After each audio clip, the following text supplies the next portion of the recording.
Good day, viewers. I'm Abraham Kamati. On this video, I'm going to show a presentation. This presentation is about a feminist theory in education. Before we go into details of feminist theory in educational leadership, let's look at what feminist theory is. According to Launa 2020, she defined feminist theory as a broad body of work that examines gender inequality and its societal impact, aiming to understand and challenge the structures that perpetuate it. Uh, Now, according to Schindler 2024, he defined feminist theory as an approach to understanding and conceptualizing gender roles and advocate for inclusions of women's interests in social organizations.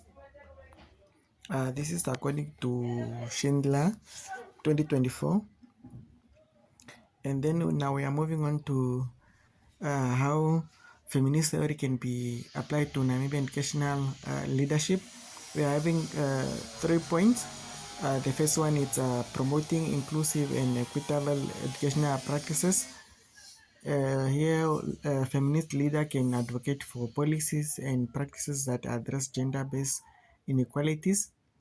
Uh, they can also use feminist theory to inform the development curriculum material and teaching strategies that challenge gender stereotypes and promote positive gender representations. It can also be used to create more student-centered and participatory learning environment. This could involve shifting from traditional lecture-based teaching to more collaborative and discussing discussions, discussion-based approaches, empowering students to share their perspectives and experience. The second point is analyzing gender inequality and power relations. Here, a feminist leader can use feminist theory to analyze power dynamics within the school environment. This includes examining how teachers, administrators, and parents might hold biased views and perpetuate discriminatory practices that affect girls and boys' access to quality education. The other point is it's help understand how gender intersects with other factors like races, class, and disabilities. The third point is feminism can expose how gender roles and stereotypes shape educational experiences. For example, it can highlight how traditional expectations might limit girls' aspirations and choice in subjects like STEM. This is how feminist theory can be applied to the Namibian educational system. The third point is addressing specific challenge in Namibian education.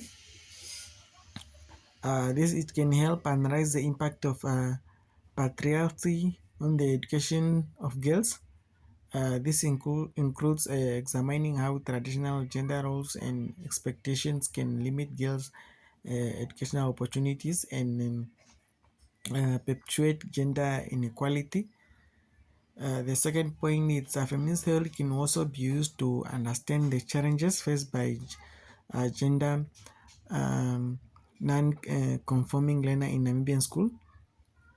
The third point is feminist theory can be used to understand the challenges faced by pregnant girls, mother learners in assessing education, quality education, and this could involve addressing the social stigma, discrimination that those students face, and advocate for more supportive policy that will support them throughout their learning.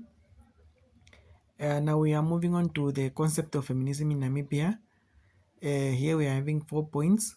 The first point is emphasizing on gender equality.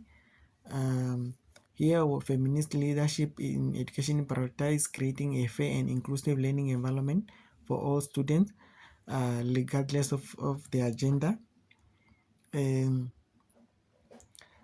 Diverse leadership, feminist leadership value diverse perspectives and approaches to leadership, recognizing that different styles can be effective in a different context. Moving on to the third point, the concept of communism theory in Namibia aim to empower students, staff, and wide community to participate actively in decision making and shaping the educational environment. The fourth point is social justice. Feminist leadership is committed to creating a more uh, equitable education system that addresses systemic inequalities in our education system. Moving on to the comparison, comparing feminist theory and masculinist theory, which is male dominant in leadership approaches. So when we are now comparing masculinist theory and feminist theory, we look at the following: the gender focus, leadership style, power dynamics, and social impact. And when you are looking at gender, masculinist approach might not explicitly address gender issue or might perpetuate gender stereotypes, while feminist theory prioritize gender equality and justice. In the leadership style, masculinist theory approach might favor more autocratic leadership style or, or directive leadership style, while feminist theory advocate for collaborative and participatory leadership style. And on our social impact, masculinist leadership might perpetuate inequality. Now here it means they do not really care if there is fairness or there is equality, while feminist theory always advocate for justice and equality, equal treatment.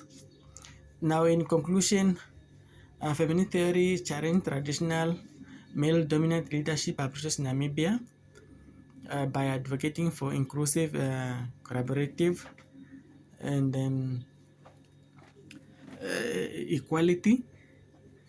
And now here, this is a references that I used in the research of this topic. I hope everything is fine and understandable. So thank you.